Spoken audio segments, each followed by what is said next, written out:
بسم اللہ الرحمن الرحیم، السلام علیکم۔ آڈیو لیک سکینڈل نے پاکستان کی سیاست میں ایک ہنگامہ برپا کر دیا ہے۔ مبشر لقمان نے اس کا ملبہ جنرل فیض حمید پر ڈالا ہے۔ اس کے پیچھے کہانی کیا ہے، اس پر بھی بات کریں گے۔ پہیا مکمل طور پر الٹا گھومنا شروع ہو گیا ہے۔ مجرموں اور اشتہاریوں کے سامنے اداروں کا ننگا ناچ شروع ہوا ہے۔ مریم نواز کی پاسپورٹ واپسی اور اسحاق ڈار کے اشتہاری پن کے خاتمے کے حوالے سے آج کیا عدالتی سماعت ہوئی ہے، ججز نے بھی سر پکڑ لیا ہے۔ اسی سے ہم ویڈیو کا آغاز کریں گے اور امید کروں گا کہ آپ سماعت کرنے کے بعد ہمیشہ کی طرح اپنے قیمتی فیڈ بیک سے ضرور آگاہ کریں گے۔ اسحاق ڈار کو جس طرح مسیحا بنا کر پیش کیا گیا، وزیر اعظم کے جہاز کے اندر وہ ایک وقت تھا فرار ہوئے، اور پھر پاکستان ایئر فورس کے اسی جہاز کے اندر جو وزیر اعظم استعمال کرتے ہیں وہ واپس آئے۔ یہ ایک بہت بڑے، میں سمجھتا ہوں، پاکستانی قوم کو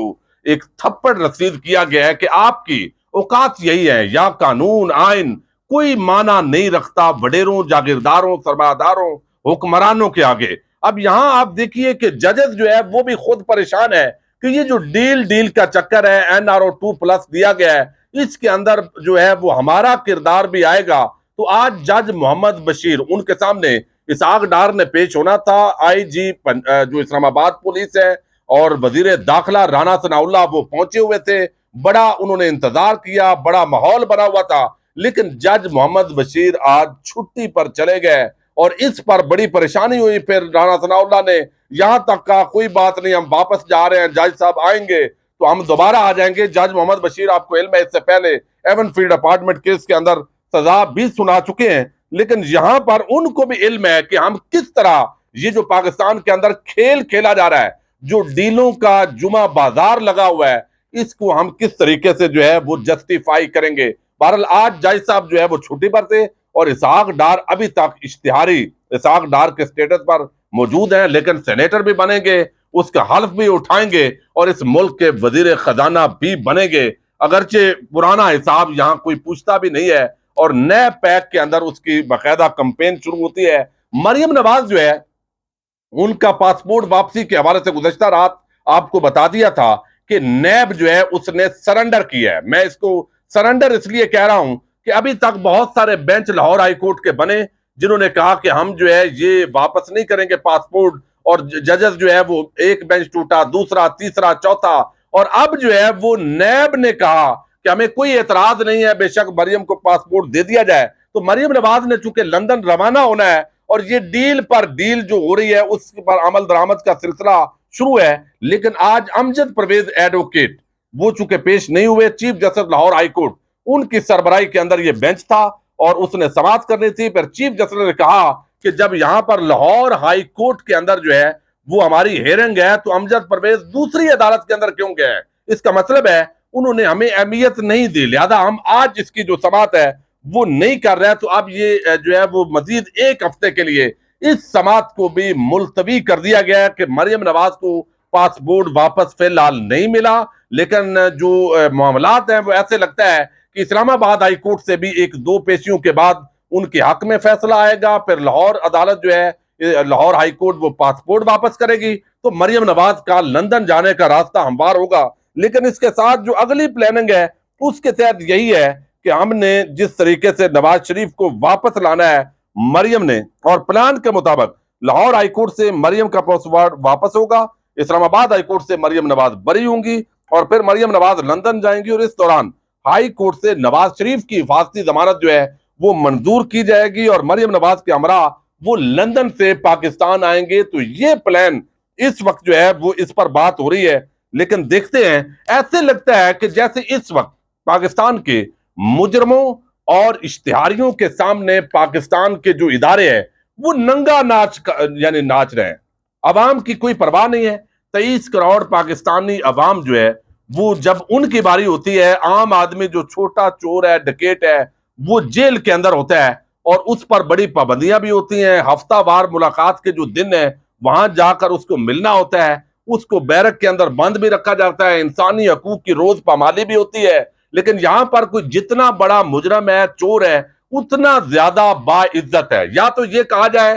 کہ آپ کے خلاف کیسز غلط بنے تھے اور ہم تمام ادارے جو اس کے اندر انوالو ہیں وہ معافی مانگے، ان سے بھی مانگے، قوم سے بھی مانگے، لیکن یہ نہیں ہو سکتا کہ آمدن سے زائد سزاجات ہو یا دیگر کیسز ہوں اور بغیر ان کا تصفیہ کیے ہوئے آپ نیب کے آرڈیننس کے اندر ترامیم کریں اور ترامیم کے بعد یہ بہتی گنگا کے اندر سر عام ہاتھ دھوتے رہیں۔ بہت سارے دوست ہیں جو عدلیہ پر تنقید کر رہے ہیں، ہم خود تنقید کرتے ہیں کہ انصاف کے اندر بڑی تاخیر ہوتی ہے، لیکن اس معاملے کے اندر عدلیہ قانون کی پابند ہے۔ نیب آرڈیننس کے اندر جو ترامیم کی گئی ہیں اس کے اندر 50 کروڑ روپے سے جو کم ہے اماؤنٹ اس کو نکال دیا گیا ہے، یعنی وہ کرپشن اب نیب نہیں دیکھے گا، تو وہ تمام ریفرنس اب واپس چلے گئے ہیں۔ قانون پر عمل درآمد کے ججز پابند ہیں، لہذا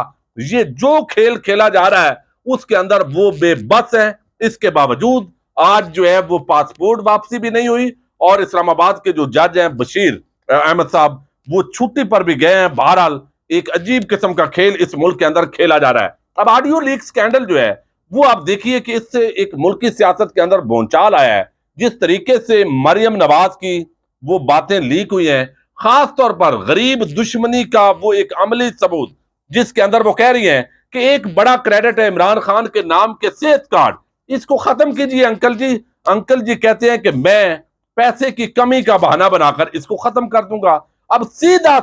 جس طرح یہ غریب عوام کی حقوق کو پامال کر رہے ہیں، جس طرح پاؤں تلے روندا گیا ہے، اگر پاکستان کے اندر یقین مانے باشعور لوگ ہم ہوتے تو اس وقت تک اسی ایک بات پر لاکھوں لوگ پاکستان کی سڑکوں پر ہوتے، لیکن ایسا نہیں ہے کیونکہ یہ روٹین میٹر ہے اور ان کو بھی پتا ہے کہ اگر ہمارا یہ سارا راج جو کچھ ہم کر رہے ہیں یہ سارا بھی سامنے آ گئے اور مزید جو ہیکر ہے وہ پیغامات دے رہا ہے، جمعرات کو ایک اور وہ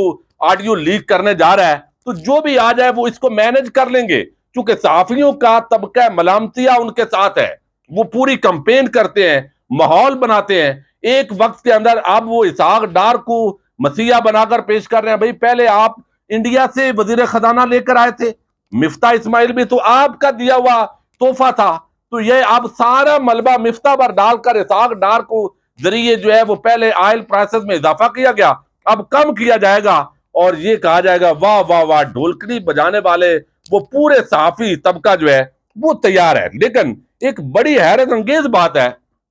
کہ ہمارے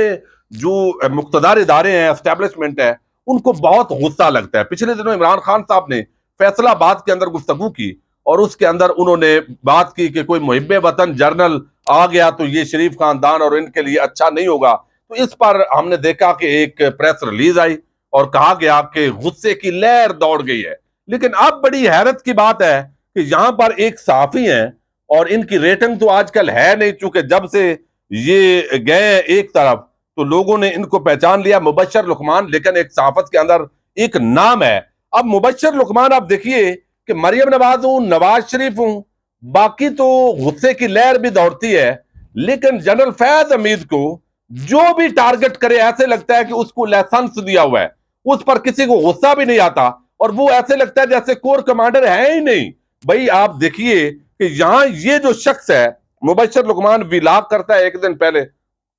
اور اس وقت وہ کہتے ہیں آڈیو لیک کے حوالے سے کہ بھائی یہ آئی بی کے انڈر ہوتا ہے، آئی بی اس کی ذمہ دار ہے، استعفے دینے چاہیے۔ بالکل یہ بات جینون ہے، لیکن اس کے اندر وہ ایک تاثر انہوں نے دیا ہے کہ جو عمران خان ہے وہ فیض یاب ہوتے رہے ہیں اور اس دوران جو فیض صاحب ہیں انہوں نے آگے جو ہے وہ اس کو گڈ مڈ کر کے جنرل فیض پر لے کر گئے اور کہا ہے کہ انہوں نے انسپیکٹر سے لے کر اوپر تک وہ پوری ٹرانسفر پوسٹنگ وہاں پر بندے ایڈجسٹ کیے ہیں اور ایڈجسٹ کر کے تو اب ظاہر ہے جب نئی حکومت آتی ہے تو وہ ڈی جی تبدیل کر دیتی ہے یا ایک آدھ اور تبدیلی کر لیتی ہے تو نیچے بندے وہی ہے۔ تو اب یہ جو شخص ہیں مبشر لقمان، ان کو بلانا چاہیے، ان سے پوچھنا چاہیے کہ جناب آپ یہ بات کس بنیاد پر کر رہے ہیں کہ آپ چلیں۔ یہ تو بات ایک نیچرل ہو سکتی ہے کہ اداروں کے اندر لوگ ہو سکتے ہیں اور یہ سارا ہو سکتا ہے، لیکن اس کو جنرل فیض حمید پر لے جانے کی یہ جو کوشش ہے یہ آپ کیوں کر رہے ہیں؟ یہ آرمی کے جو رینکس ہیں ان کو ڈیوائیڈ کرنے کا معاملہ نہیں ہے، تو اس پر ضرور جو ہے ہمارے جو ادارے ہیں ان کا رد عمل آنا چاہیے، کیونکہ پاکستانی قوم اپنے اداروں سے پیار اور محبت کرتی ہے اور جب اس طرح کی بات ہوتی ہے تو ان کا دل بڑا دکھی ہوتا ہے۔ اور یہاں پر جو ہے وہ کہہ رہے ہیں کہ جنرل فیض حمید نے انٹیلیجنس بیورو میں انسپیکٹر سے لے کر ڈی جی لیول تک اپنے بندے بھرتی کیے،